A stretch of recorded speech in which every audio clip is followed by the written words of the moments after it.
et qui est l'impact de la COVID-19 sur les patients qui sont en hémodialyse et ceux qui ont été ou qui sont transplantés du rein.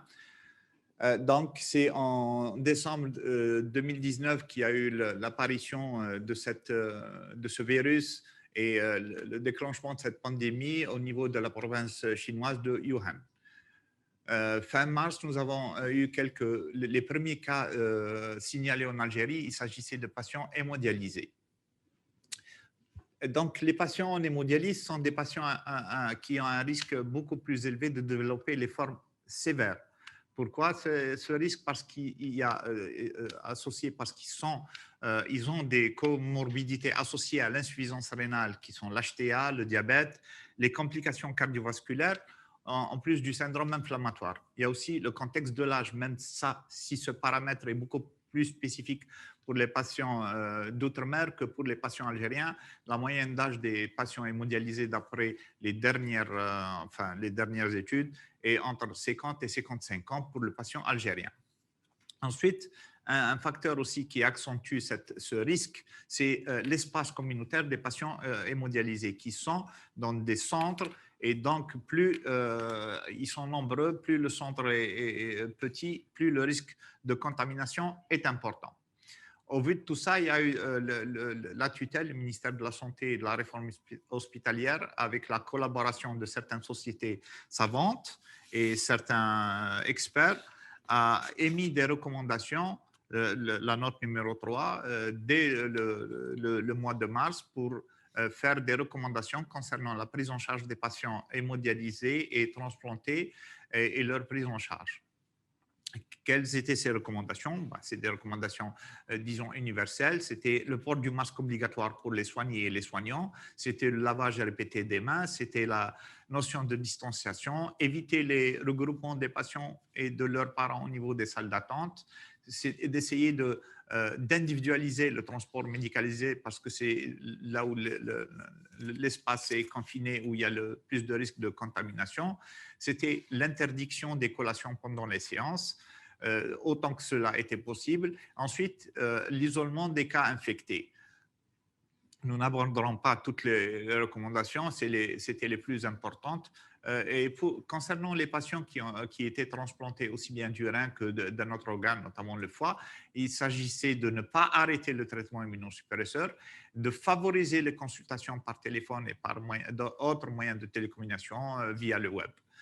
Et limiter autant que possible leur présence au niveau des services d'hospitalisation. Limiter ça à la nécessité en créant des couloirs verts pour éviter le croisement de cas infectés, de patients infectés.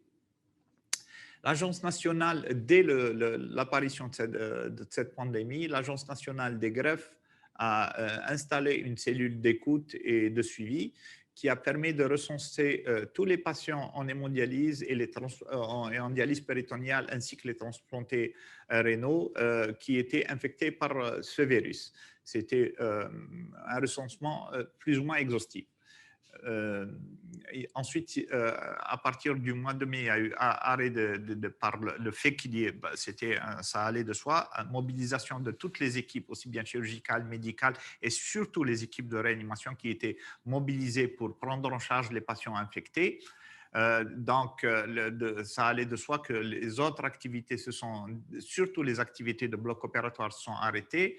Il y a eu des réunions de coordination au niveau de la tutelle et au niveau de l'agence pour essayer de voir si on pouvait créer des couloirs verts pour continuer à prendre en charge les patients, mais c'était surtout un problème de ressources humaines puisque tout le monde était mobilisé pour la lutte contre le Covid.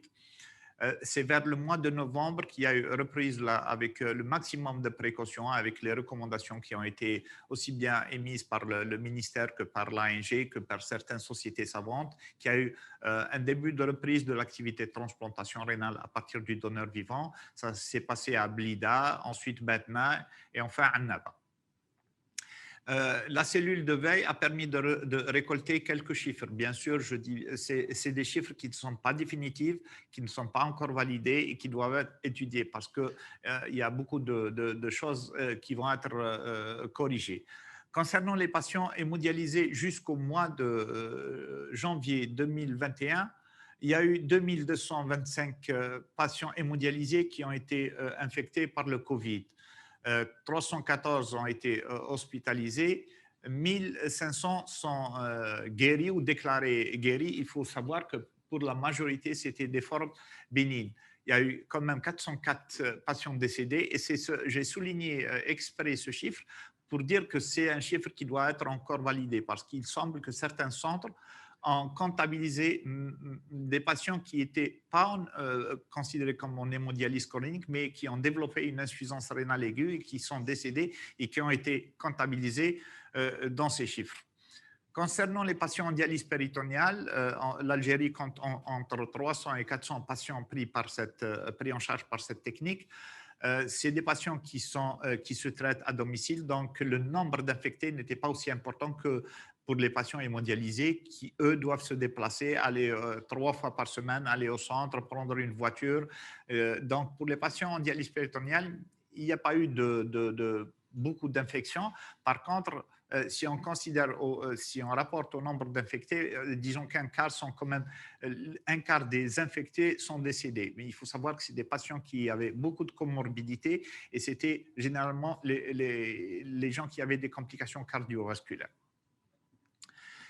Pour les patients transplantés du rein, il y a eu 151 patients atteints. Il y a eu quand même 11 décès, ce qui représente 7% de l'ensemble des patients atteints. Ce chiffre est important, mais disons que si on devait le comparer avec les patients hémodialysés, et beaucoup moins, toute vie humaine est importante et chaque perte reste importante, mais disons que dans un contexte de pandémie, ce chiffre est tout à fait tolérable. Je ne veux pas utiliser le mot acceptable, mais tolérable.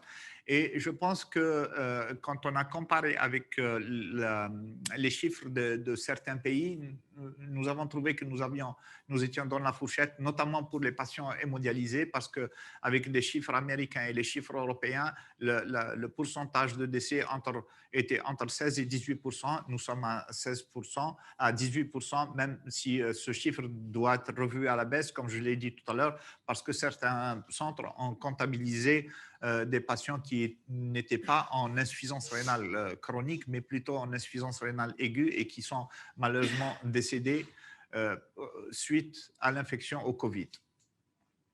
Il faut savoir que cette pandémie risque de durer et que le personnel médical, comme tout le monde, nous sommes appelés à nous adapter à cette pandémie, à cette maladie et à nous préparer à vivre avec et trouver des solutions, notamment le vaccin qui doit absolument être donné aux patients qui sont en hémodialyse et même les transplantés.